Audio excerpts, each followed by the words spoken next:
يا بني آدم قد أنزلنا عليكم لباسا يواري سوآتكم وريشا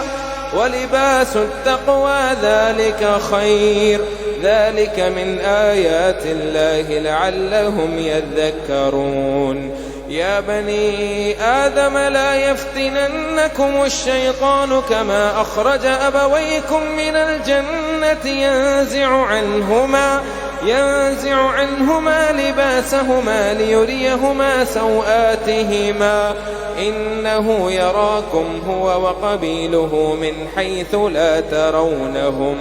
إنا جعلنا الشياطين أولياء للذين لا يؤمنون وإذا فعلوا فاحشة قالوا وجدنا عليها آباءنا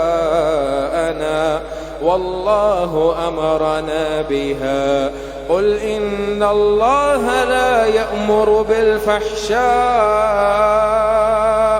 أتقولون على الله ما لا تعلمون قل أمر ربي بالقسط وأقيموا وجوهكم عند كل مسجد وادعوه مخلصين له الدين كما بدأكم تعودون